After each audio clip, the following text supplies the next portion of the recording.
मुद्गिल सच में धड़क देख रहे हैं आप। और देखिए आज हमारे साथ एक खास मेहमान यहाँ पर मौजूद है। स्पोर्ट्समैन है, आर्मी मैन है और अब एक लीडर है। देखिए आप सब वाकिफ़ है इस चेहरे से, इन इंसान से आप वाकिफ़ है। हमारे साथ मौजूद है कर्नल राज्यवर्धन सिंह राठौड़। बहुत बहुत स्वागत है आपका सच पे धड़क में। सबसे पहला सवाल सर मेरा डायरेक्टली यही होगा कि लोग आपसे बहुत इंस्पायर्ड है। आप एक आर्मी मैन रहे हैं, आप एक लीडर है, इससे पहले आप स्पोर्ट्स मैन रहे हैं। अगर आपकी अर्ली लाइफ की बात करें तो कैसा सफ़र वो रहा है आपका? बहुत साधारण सफ़र था। उस समय देखिए इंटरनेट वगैरह नहीं था, तो हमारी दुनिया बड़ी सीमित होती थी और उस सीमित दुनिया के अंदर हमारे सपने भी बड़े सीमित होते थे या सीमित कर दिए जाते थे। लेकिन धीरे धीरे जब जीवन आगे बढ़ा, सबसे पहले मेरे लिए सेना ही था, क्योंकि मेरी पूरी परवरिश सेना के माहौल में हुई। तो मेरा तो ये था कि बस सेना में ही जाना है। और फिर वहाँ से शुरू हुई, फिर जीवन अपना खुलने लगा और बहुत शानदार रहा। एंटी टेररिस्ट ऑपरेशंस करे और जीवन का सबसे शानदार वो समय थे जब हम जंगलों में बंदूकें हाथ में होती थी और देश के दुश्मनों को सफाया कर रहे होते थे। फिर वहाँ से खेलों की तरफ आया और उसमें भी जहाँ कभी सोचा नहीं था वहाँ अंतर्राष्ट्रीय लेवल तक पहुँचे।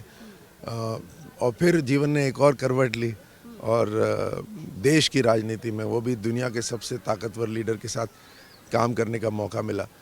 तो ये सब एक आशीर्वाद तो है ही, लेकिन ये सब होता है जब परिस्थितियाँ अनुकूल होती जाती हैं। खुद की मेहनत तो होती है लेकिन परिस्थितियाँ अनुकूल होती हैं। अब मोदी जी जैसा व्यक्ति नहीं आता तो मेरे जैसे साधारण व्यक्ति जिसकी पीढ़ी दर पीढ़ी कोई है ही नहीं राजनीति में, उसको कहाँ मौका मिलना था। बच्चों ये सब होता है, अच्छे लोग आते हैं तो दूसरे अच्छे लोगों को आगे खींचते हैं। साथ ही अब ये सब बहुत दिलचस्प सवाल है, सब लोग ये जानना चाहते हैं राठौड़ जी कि अब आपका राजनीति की तरफ ये रुख कैसे आया? क्योंकि being a sports player, army man आप रहे हैं, सडनली ये इंटरेस्ट खुद जागा या फिर किसी ने आपको प्रेरित किया? नहीं, हाँ देखिए, हर एक नागरिक के दिल में ये तो होता ही है ना, कहीं ना कहीं कि यार ये सिस्टम ऐसा क्यों है, इसको हम क्यों नहीं बदलते। लगता है यार देश जितनी हम में ताकत है उतनी ताकत हमारी देश की क्यों नहीं दिख रही, हमारे लीडर्स उतनी ताकत क्यों नहीं दिखा रहे जितनी ताकत देश की है। तो ये तो फीलिंग होती ही है। उसके बाद जब स्पोर्ट्स में भी जब मैं गया तो स्पोर्ट्स में पॉलिटिक्स होती है, आप जानते हैं ना। तो लगता है कि क्या हो रहा है, मतलब आपको बार बार गोल पोस्ट चेंज कर देते हैं, आप तैयारी करो वो फिर पॉलिसी चेंज कर देंगे। सो इन सब से जब इंसान गुजरता है तो उसको लगता है कोई ऐसी मंच पे जाना जरूरी है जहाँ हम कुछ अच्छा कर सकें, हम अच्छा मतलब बड़ा कर सके, लोगों के लिए कर सकें। सो यही मेंटालिटी होती है जिसे धीरे धीरे आप शिफ्ट होते होते आप आ जाते हैं पॉलिटिक्स के ऊपर। लेकिन अगर हम बात करें चुनाव की तो झोटवाड़ा सीट आप नए चेहरे उस पर रहे हैं, पहली बार आप झोटवाड़ा सीट से चुनाव लड़ रहे हैं। किस उम्मीद के साथ आप वहां पर उतर रहे हैं? क्योंकि कहीं ना कहीं आपके सामने जो अभिषेक चौधरी एक और कांग्रेस के प्रत्याशी है, वो भी पहली बार चुनाव लड़ रहे हैं इसी सीट से। तो कहीं ना कहीं त्रिकोणीय मुकाबला भी कहा जा रहा है क्योंकि एक और निर्दलीय प्रत्याशी उतर गए हैं। कितना इसको चैलेंजिंग आप समझते हैं? बिकॉज एक स्पोर्ट्स प्लेयर के लिए चैलेंजिंग नहीं होगा, आई नो इट, बट आप इसको राजनीतिक के पॉइंट ऑफ व्यू से कितना चैलेंजिंग समझते हैं? देखिए राजस्थान के अंदर पहले तो लोकतंत्र है, सभी का स्वागत है, मल्टी पार्टी सिस्टम है, कितने ही खड़े हो जाओ। और किसी भी विधानसभा में देख लो 15, 16, 17 खड़े हो जाते हैं वहाँ पे। कई तो नाम के लिए खड़े होते हैं कि हम खड़े हुए। सो त्यौहार है, चुनाव एक त्यौहार है हिंदुस्तान में। बात रही राजस्थान के अंदर जिस तरह से कांग्रेस सरकार का पिछला 5 साल रहा, अब मैं आपकी डिटेल में नहीं जाता, लेकिन ना युवाओं को छोड़ा 19 बार पेपर लीक हुए। कहाँ पेपर जा रहे थे, उनकी तारें कहाँ कनेक्टेड है। ये तो एक स्कैम की एक इंडस्ट्री पूरी खोल ली थी यहाँ पर, पैसे प्रिंटिंग हो रही थी। आप दूसरी तरफ अगर महिलाओं की देखिए क्या सुरक्षा रही राजस्थान के अंदर, 35,000 महिलाओं के साथ दुष्कर्म हुआ है। And this is an NCRB data, ये मेरा डेटा नहीं है। 35,000 महिला, आप इसको आंकड़ा मत देखिए, आप जरा विजुलाइज करिए 35,000 महिला खड़ी हों, किसी भी शहर की आबादी के बराबर हो जाती है, उनके साथ दुष्कर्म हुआ पिछले 5 साल। आप देखिए लॉ एंड ऑर्डर, भ्रष्टाचार देखिए पूरे राजस्थान के अंदर, खनन माफिया हो, हर तरह से पैसा रखने की जगह नहीं सचिवालय में मिल रहे, इनके असंवेदनशील बयान देखिए। आपने पूरे राजस्थान में कांग्रेस सरकार ने कोई ऐसा माहौल बना दिया कि कोई इन्वेस्टमेंट के लिए नहीं आ रहा, तो बेरोजगारी बढ़ गई। हर तरह से, इंफ्रास्ट्रक्चर खराब हो गया। सो ये सब जब हुआ तो राजनीतिक रूप से ऐसा लग रहा था कि बड़े तादाद में टिकट काटेंगे, क्योंकि एंटी इनकम्बेंसी ज़बरदस्त थी। अगर वो करते तो शायद मुकाबले में आते। लेकिन एक बड़ी विडम्बना है, बड़ी इंटरेस्टिंग चीज़ है कि अशोक गहलोत साहब ने इतना पैसा इकट्ठा कर लिया, पॉलिटिकल पैसा इकट्ठा कर लिया और इतनी पॉलिटिकल पावर इकट्ठी कर ली राजस्थान में कि राहुल गांधी की एंट्री बंद हो गई राजस्थान के अंदर। तो राहुल गांधी की एंट्री उन्होंने बंद करा दी अशोक गहलोत ने, और जितने भी एमएलएज हैं कांग्रेस के, उन्होंने इतना पैसा इकट्ठा कर लिया कि अशोक गहलोत की एंट्री उन्होंने बंद करा दी विधानसभा के अंदर, उनकी विधानसभा के अंदर, ठीक है, विधानसभा क्षेत्र में। तो अशोक गहलोत साहब इनका टिकट काट नहीं सकते, ऊपर वाले इनका टिकट काट नहीं सकते, तो अब ये वैसे के वैसे होते रहे, तो इनका सफाया तो जनता करेगी अभी। दूसरी तरफ प्रधानमंत्री मोदी जी का जो काम है, जिस सच्चाई से, ईमानदारी से केंद्र सरकार काम कर रही है और जिस बड़े लक्ष्य लेकर काम कर रही है, बड़े बड़े काम हो रहे हैं, ईमानदारी से नीचे पैसा पहुंच रहा है, वो देश की जनता देख रही है। सो वो देश की जनता, राजस्थान की जनता चाहती है कि उसी तरह का एक सुशासन राजस्थान में भी आए। बिकॉज आपको ये समझना बहुत ज़रूरी है कि दायरा बंधा हुआ है, राज्य सरकार की जिम्मेदारी, केंद्र सरकार की जिम्मेदारियां, उसका दायरा बना हुआ है, एक दूसरे के दायरे में हस्तक्षेप नहीं हो सकता। अब जैसे पानी है, वो राज्य का विषय है, शिक्षा है राज्य का विषय है, उसमें केंद्र सरकार पैसे तो भेज सकती है लेकिन जेसीबी लेकर नहीं आ सकती पाइपलाइन बिछाने के लिए। तो पानी के लिए केंद्र सरकार ने, मोदी सरकार ने 29,000 करोड़ रुपए भेजे, लेकिन राज्य सरकार ने केवल 8,000 करोड़ इस्तेमाल करे, उसमें भी घोटाला कर दिया। 8,000 इसलिए इस्तेमाल करे क्योंकि इनको और भी डालने थे पैसे खुद के, वो इन्होंने डाले नहीं। तो ये पूरा मिलाकर जो एजेंसी है, एग्जीक्यूटिंग एजेंसी काम की, वो राज्य सरकार है और वो नीचे काम करके दे नहीं रही। तो अगर देश को आगे बढ़ना है तो राजस्थान पीछे कैसे रह सकता है? तो राजस्थान के अंदर भी एक ऐसी सरकार चाहिए जो उसी ईमानदारी के साथ केंद्र सरकार के साथ ताल में ताल मिलाकर काम कर सके। और इसीलिए ये वाला जो चुनाव है, ये राज्य का चुनाव नहीं हो गया, कोई लोकल इलेक्शन नहीं है, ये नेशनल इम्पोर्टेंस का चुनाव है। सो इसके अंदर जम के वोट पड़ेंगे केंद्र सरकार को, भारतीय जनता पार्टी को। और जहाँ तक बात रही झोटवाड़ा की, तो झोटवाड़ा के अंदर तो कोई प्रत्याशी नहीं है जो सामना कर सके। तो और ये सब अब क्या कर रहे हैं, इनके पास कोई मुद्दा नहीं है। एक है जो कभी सरकार में हो नहीं सकता, और दो चार जो ऐसे हैं, कोई ना कोई माफिया का है, कोई कब्जा वाला माफिया का है, कोई खनन वाले माफिया का है। इनके पास मुद्दे कोई है नहीं, हवाई फायरिंग कर रहे हैं कि हम ये कर देंगे, वो कर देंगे। अरे कहाँ से कर दोगे, सरकार में तो हो ही नहीं, और सरकार में कभी आ नहीं सकते तुम। तो कैसे हाई टेंशन लाइंस है, कैसे दूर कर सकता है ये कोई एक लौता? ये सरकार का ही काम है। सीवेज लाइंस है, कैसे कोई लगा सकता है? ये सरकार का काम है, और सरकार भारतीय जनता पार्टी की बन रही है। और हमारी सरकार बनने पर मेरी प्राथमिकता रहेगी कि झोटवाड़ा का जो पूरा इलाका है उसके अंदर अर्बन डेवलपमेंट की ज़रूरत है। Sewage lines, high tension lines, सड़क की जो समस्या है, पीने का पानी घर घर पहुंचना, स्वास्थ्य की फैसिलिटीज़, कोई सैटेलाइट हॉस्पिटल यहाँ पे बनना, ये सब सरकार ही करवाएगी और हम करवाएंगे। अब आप देखिए, हम तो इंतज़ार भी नहीं कर रहे 3 दिसंबर का कि चुनाव होंगे, घोषणा होगी। हमने तो हरदीप पुरी साहब को बुला लिया, बुला के हमने बात करी, हमने बोला ये सारी समस्याएं हाई टेंशन लाइंस की है, सीवेज की है, और उन्होंने घोषणा कर दी वहाँ पर आकर। बिकॉज आचार संहिता है, बहुत स्पेसिफिक तो बोल नहीं सकते। उन्होंने कहा कि मैं आ गया हूँ यहाँ पर और इसकी इम्पोर्टेंस है, आपके जो ये समस्या है, केंद्र सरकार के पास पैसे की कोई कमी नहीं है, राज्य सरकार और केंद्र सरकार मिलकर एक झटके में ये सारी समस्याएं ख़त्म कर देंगे। तो हमारी तो इच्छा शक्ति है और काबिलियत भी काम करने की। यानी आप ये कॉन्फिडेंस समझते हैं कि जिस तरह आपने बोला जगदीप पुरी जी को हमने ऑलरेडी पहले इन्फॉर्म कर दिया, तो ये कॉन्फिडेंस आप दिखा रहे हैं कि कहीं ना कहीं जीत पक्की हो सकती है? जीत निश्चित है। हमने हरदीप पुरी साहब को भी बुलाया, हमने गडकरी साहब को भी बुलाकर यहाँ घोषणा कर दी कि जो बाईपास है, जो जयपुर को अब डिवाइड कर रहा है। देखिए, पहले जब बाईपास बना था तो जयपुर पूरा इस तरफ था बाईपास के, अब इतनी आबादी बाईपास के उस तरफ रहती है, वो सब काम करने आते हैं इस तरफ। तो अब बॉटलनेक बन गए हैं। जैसे पहले गढ़ जो बनाते थे उसमें दरवाजे बनाते थे, सभी लोगों को उस दरवाजे पे इकट्ठा होना पड़ जाता था। आज बॉटल नेक बन गए सारे के सारे जो अंडरपास है, और पानी भर जाता है। तो मैंने गडकरी जी को कहा, साहब यहाँ पानी भर जाता है। उन्होंने बोला कि 3 दिसंबर आते ही यहाँ पूरी सर्विस लेन वापस से बनेंगी। जेडीए के साथ मिलकर जो ड्रेनेज सिस्टम है उसको ऐसा बनाएंगे कि यहाँ पानी इकट्ठा नहीं होगा। पानी यहाँ पर इकट्ठा हो जाता है, लोग बोलते हैं यहाँ पानी इकट्ठा हो जाता है। मैं ये कह रहा था कि जहाँ पानी इकट्ठा नहीं होना चाहिए वहाँ पानी इकट्ठा हो जाता है, जहाँ पानी आना चाहिए वहाँ पानी आता नहीं है। इसका कारण यही है कि जो सरकार में नहीं होने चाहिए वो सरकार में बैठे हुए हैं, और जो सरकार में होने चाहिए वो अभी बाहर हैं। तो ये जनता 25 नवंबर को हमें सरकार में बिठाएगी, और राजस्थान और ख़ास तौर से झोटवाड़ा उस पर जमकर काम होगा। पिछले 15 साल में जो काम नहीं हुआ था वो अगले 5 साल में काम होगा।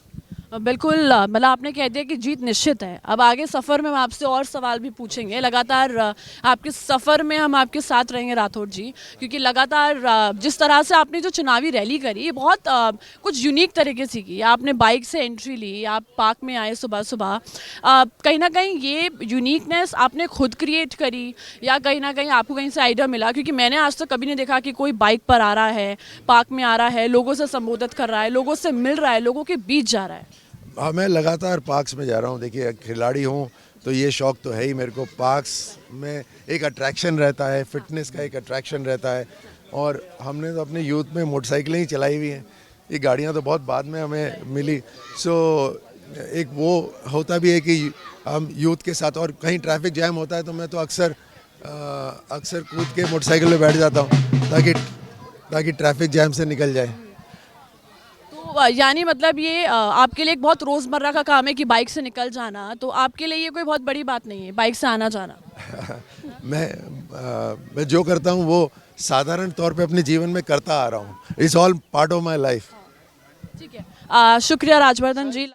तो देखिए, आप पार्क से निकलकर हम आ गए हैं गाड़ी में, और आप देख सकते हैं किस तरह की दिनचर्या अभी राठौड़ जी की चल रही है। ब्रेकफास्ट वो गाड़ी में कर रहे हैं, लगातार चुनाव प्रचार जारी है, कैंपेन जारी है बीजेपी की तरफ से, और आप देख सकते हैं अब हम जा रहे हैं टूवर्ड्स निवारू, और ये देखा जाएगा कि आज की दिनचर्या क्या रहने वाली है। सीधा सवाल राठौड़ जी मैं आपसे पूछना चाहूँगी कि आप बहुत बड़ा राजपूत चेहरा है, बीजेपी ने आपको झोटवाड़ा से टिकट दिया है, पहली बार आप झोटवाड़ा से चुनाव लड़ रहे हैं, सामने एक निर्दलीय प्रत्याशी है वो भी राजपूत चेहरा है, तो कहीं ना कहीं आपको लगता है कि वोट काउंट जो है वो कट सकता है? देखिए, सबसे पहले तो मैं पहली बार नहीं लड़ रहा, मैं तो 2 बार यहाँ का सांसद रहा हुआ हूँ। झोटवाड़ा उसमें से एक विधानसभा थी। मैंने जो काम करा है पिछले 10 साल के अंदर, जिस तरह से हमने पूरे के पूरे जयपुर ग्रामीण के अंदर 33 करोड़ के स्पोर्ट्स के हमने स्टेडियम्स बनाए हैं, इतना किसी ने भी नहीं करा होगा। और उस 33 करोड़ के अंदर 17 मिनी स्टेडियम्स हैं। एक मिनी स्टेडियम 60-60 लाख रुपए का है। और मैंने इतने सारे क्यों बनवाए, एक ही जगह क्यों नहीं बनवाए? क्योंकि मेरा इतना बड़ा क्षेत्र है, एक ही जगह कुछ दे देंगे तो बाकी सब कैसे खेलेंगे? तो मैंने डिवाइड करा, और खिलाड़ी होने के नाते मैं जानता हूँ कि थोड़ी सुविधा मिलनी चाहिए आगे बढ़ने के लिए। तो 17 मिनी स्टेडियम्स बताए, 17 मैंने ओलंपिक जिम्स बनाए। ओलंपिक जिम वो भारी भरकम वजन वाले हॉल के साथ 60-60 लाख रुपए के। वो मैंने 3 इंडोर स्टेडियम बनाए, एक 4-4 करोड़ की लागत से, वो भी गांव ग्रामीण क्षेत्र के अंदर। 60 से ज़्यादा ओपन जिम बनाए, which is about 11 lakh 11 lakh के एक। तो इस तरह से मैंने ये सारा तैयार कराया, और इसमें से इस 33 करोड़ में से 12 करोड़ रुपए मैंने खुद अपने लगाए। लेकिन ये मैं शायद पहली बार बोल रहा हूँ, मैंने इसका ढिंढोरा नहीं कहीं पीटा। अब चेहरे की जो आप बात करते हैं, राजपूत चेहरा, देखिए सबसे पहले तो मैं 36 कौम का हूँ, सेना में रहा हूँ, बचपन से सेना में रहा हूँ। और सेना में जब आप सभी को साथ लेके जाते हैं, एक यूनिफॉर्म पहन लेते हैं, तो आप किसी भी जाति पंथ संप्रदाय से आते हैं, आप हिंदुस्तानी हो जाते हैं। प्रधानमंत्री मोदी जी के कैबिनेट में रहा, तो ये सारी अचीवमेंट्स हैं। जो दूसरे जो लोग हैं उनका क्या अचीवमेंट है? कोई अस्तित्व नहीं है। कल उन्होंने उनकी सब मेरे जो विपक्षी हैं, उन्होंने मेरा एक वीडियो, जहां मैं आह्वान कर रहा हूं लोगों से कि आप ज़्यादा से ज़्यादा वोटिंग करिए, शहर वालों को बोल रहा हूं ज़्यादा से ज़्यादा वोटिंग करिए, उसको रात को छुप के काट के छांट के इधर का वहाँ फिट करके उधर का वहाँ फिट के झूठ फैलाने की कोशिश करी। क्योंकि मेरी छवि बड़ी है, उस छवि तक वो पहुँच ही नहीं सकते।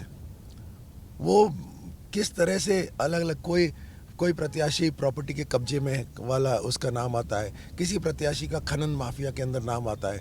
इन्होंने कहाँ समाज के लिए क्या काम करा आज तक, देश के लिए क्या काम करा, कहाँ देश का तिरंगा ऊपर करा, कुछ नहीं करा इन्होंने। और ऊपर से ये चोरी चकारी करके मेरी छवि को धूमिल करने की कोशिश कर रहे थे। वो जितना मुझे दबाने की कोशिश करते हैं उतना मैं और ऊपर आता हूँ। अभी पुलिस ने नॉन बेलेबल एफआईआर उनके ऊपर दर्ज कर दी कि लोगों को भ्रमित करने की कोशिश कर रहे हैं, झुटलाने की कोशिश कर रहे हैं, झूठा प्रचार कर रहे हैं, और वो भी इस तरह से काट छांट करके कर रहे हैं। वो क्राइम है, एक अपराध है, तो उनके ऊपर एफआईआर हो गई। ऐसे ऐसे लोग हैं जिनके ऊपर एफआईआर हो रही है, तो कहाँ से ये मेरा सामना कर सकते हैं। अभी मैंने आपकी गाड़ी के पीछे ये पोस्टर देखा राठौर जी, जिस पे लिखा था अब फौजी लड़ेगा। अगर फौजी की बात करें तो अग्निवीर योजना बीजेपी के द्वारा लाई गई थी, उसको लेकर विपक्ष ने बहुत हंगामा किया, बहुत ज़्यादा प्रदर्शन भी हुआ। आपका क्या कहना है कि अग्निवीर योजना कितनी ज़्यादा लाभकारी रही है बीजेपी के लिए, और अगर बीजेपी लाई तो उसके पीछे की एक्चुअल वजह क्या है, क्यों इतना विपक्ष उसको निशाना उस पर साध रही है? देखिए, सबसे पहले तो ये बीजेपी की योजना नहीं है, ये भारत की योजना है। दूसरा, जो विपक्ष बोल रहा है कि ये खराब है, मुझे अचंभा भी नहीं हो रहा, क्योंकि ये विपक्ष तो सेना के ऊपर प्रश्न उठाता ही आ रहा है। सर्जिकल स्ट्राइक्स हुई, सबूत दो, एयर स्ट्राइक्स हुई, सबूत दो, पाकिस्तान की भाषा बोल रहा है विपक्ष। तो कारगिल के बाद, कारगिल युद्ध के बाद जो कमेटी बैठी, विपक्ष थोड़ा सा पढ़ाई कर ले, उस कमेटी की रिपोर्ट पढ़ ले। उस कमेटी में लिखा था, उस कमेटी की रिपोर्ट में उसमें ये लिखा था कि हमारी जो एवरेज एज है सेना की, भारतीय सेना की, वो 35 वर्ष है एवरेज एज। और जो सेनाएं हैं दुनिया की, उसके अंदर एवरेज योद्धा की जो एज होती है वो कम है, 22, 24, 25 ही एज है। सो ये उनकी रिकमेंडेशन थी। और सुन लें ये सारे के सारे विपक्षी, ये कारगिल कमेटी की रिकमेंडेशन थी, वन ऑफ द रिकमेंडेशंस, कि एवरेज एज कम करिए। अगर आपको युद्ध लड़ना है, आपको पहाड़ों पे चढ़ना है, युद्ध लड़ना है, तो एवरेज एज कम करिए।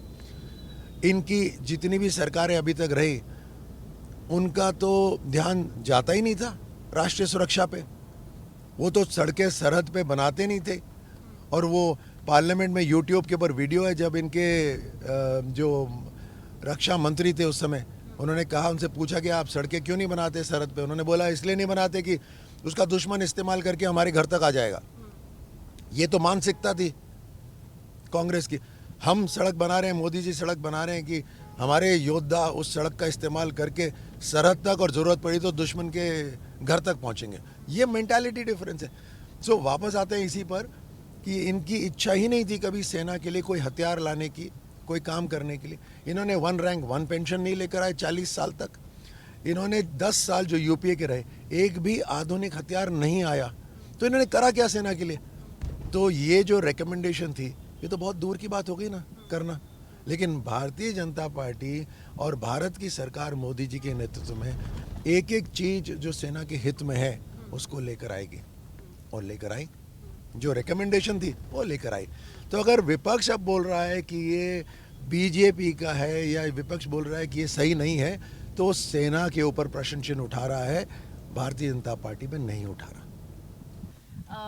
अगर हम बात करें आपके क्षेत्र की, जहाँ से आप चुनाव लड़ रहे हैं, वहाँ पे क्या आपने लोगों से जानने की कोशिश की है कि आखिर उनकी क्या क्या प्रॉब्लम्स रही है, और आपका मेन मुद्दा क्या रहने वाला है, या मेन एजेंडा क्या रहने वाला है?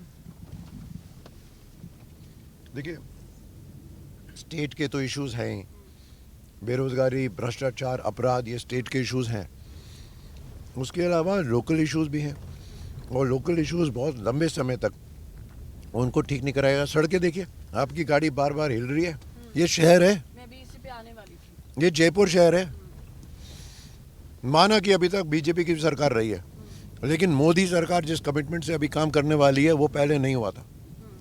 तो जितने भी हैं जो ये सवाल उठाते हैं कि आप बीजेपी की सरकार रही हुई है, तो बीजेपी की सरकारें तो पहले भी रही हुई हैं, लेकिन अभी मोदी सरकार है जो बीजेपी को बहुत ऊंचाइयों पे लेके गई है। आज जो काम हो रहा है वो पहले जो होता था उससे कहीं ज़्यादा तेज गति से हो रहा है। सो इस पे प्रश्न मत उठाइए। लेकिन कई बार राठौर जी जनता ये कहती है कि बहुत से वादे करते हैं कि रोड्स बनाएंगे, सीवेज सिस्टम ठीक करेंगे, जितने लोगों को प्रॉब्लम्स है वो सब ठीक करेंगे, बेरोज़गारी दूर करेंगे, जितने और मामले उन सबको दूर करेंगे, लेकिन जब सरकार आ जाती है तो उसके एकदम ऑपोजिट होता है। क्या बीजेपी के साथ भी ऐसा ही माने जनता? मैं जहाँ पे भी जाता हूँ, अभी मैं जाऊँगा, पहली सभा होगी, मैं आपको टीवी पे बोल रहा हूँ, जो पहली सभा होगी मैं उनसे प्रश्न पूछूंगा, क्या आपको प्रधानमंत्री मोदी जी पे विश्वास है? सर्वे है ना, ओपन सर्वे, पूरा बाजार है, सब लोग यहाँ पर हैं। मैं बोलूँगा क्या मोदी जी पे आप पे विश्वास है? 100% हाथ ऊपर खड़े होते हैं कि मोदी जी पे विश्वास है। जब मोदी जी पे विश्वास है, यही तो मैं कह रहा हूँ कि आज जो हम कहते हैं उसे करके रहते हैं। राठौर जी, पीएम मोदी जी पे विश्वास है, लेकिन पीएम मोदी जी सब कुछ नहीं कर सकते, इसलिए वो उन अलग अलग स्टेट में उन्होंने अपने लोगों को चुना हुआ है जिनके भरोसे वो काम करवाते हैं, लेकिन वो लोग काम नहीं करते हैं, ऐसा क्यों? ये मेरा सवाल है। हाँ, यही तो मैं कह रहा हूँ कि मोदी जी के साथ हम सब 10 साल रहे वहाँ पर, तो मोदी जी को उन्होंने यहाँ भेजा है तो कुछ विश्वास से भेजा है। 10 साल हम उनके साथ ट्रेनिंग लिए हमने, उन्होंने हमें देखा परखा भी है। आप सब जानते हैं कि मोदी जी इतने बड़े लीडर हैं, इतने दूरदृष्टि है उनकी, सब कुछ जानते हैं, तो हमें भी तो पहचान सकते हैं। तो वो जानते हैं कि कौन कमिटमेंट के साथ काम कर रहा है, और उनका डायरेक्ट इन्वॉल्वमेंट है राजस्थान की पॉलिटिक्स में अभी। तो तय है ये कि राजस्थान के अंदर अकाउंटेबिलिटी से काम होगा, जो हम कहेंगे वो करके रहेंगे, और हमारी पार्टी का रहा है कि जो कहा है वो करा है, चाहे कितना भी बड़ा काम हो। धारा 370 किसी ने सोचा था क्या? लेकिन हटा दी धारा 370। रामलला, राम मंदिर, 500 साल हो गए उस लड़ाई को, बिना किसी फसाद के, बिना किसी झगड़े के आज राम मंदिर बन रहा है। लेकिन आप मानते हैं अगर जयपुर में सरकार आती तो जितने काम आपने गिनाए वो सारे काम होंगे? जयपुर झोटवाड़ा के अंदर, जिसमें जयपुर का शहरी क्षेत्र भी है और ग्रामीण क्षेत्र भी है, मैं आपको फिर से बता देता हूँ कि शहरी क्षेत्र के अंदर यहाँ वो सुविधा है ही नहीं जो शहर की होनी चाहिए। इच्छा शक्ति चाहिए, काम करने की काबिलियत चाहिए, केंद्र सरकार के साथ मिलकर काम करने की एक ताल में ताल चाहिए। ये तीनों चीज़ें भारतीय जनता पार्टी में आज है, मेरे में है, प्रधानमंत्री मोदी जी के आशीर्वाद में है। ये जनता भी जानती है कि सरकार हम ही बना रहे हैं और सरकार ही बड़े काम कर सकती है। ये जो एक आध जो सैटेलाइट्स घूम रही है ना फ्री, वो ना तो किसी सरकार में हो सकती हैं और केवल हवाई फायरिंग कर रही हैं। तो निशानेबाज यही है जो सीधे निशाने पर लगा सकता है। तो हम ही हैं जो वहाँ पे काम करेंगे। ये मोदी सरकार ही है जो ये सारे बड़े बड़े काम कर सकती है, ये जनता भी जानती है। तो ये होके रहेगा, हम जो कह रहे हैं वो उसको करके रहेंगे। यानी बीजेपी आपके हिसाब से आ रही है? बीजेपी तो आ ही रही है, 100% आ रही है, मेरे हिसाब से नहीं, जनता के हिसाब से आ रही है। ठीक है, तो मतलब राठौर जी वादे कर रहे हैं कि जो उन्होंने काम गिनाए वो सारे काम भारतीय जनता पार्टी करेंगी। बहुत बहुत शुक्रिया राठौर जी हमारे साथ जुड़ने के लिए। तो लगातार आपने देखा, हमने बातचीत की, उन्होंने सारे मुद्दे गिनाए किन किन मुद्दों पे भारतीय जनता पार्टी काम करेगी, और ये भी कहा कि निश्चित तौर पर सरकार बनने जा रही है।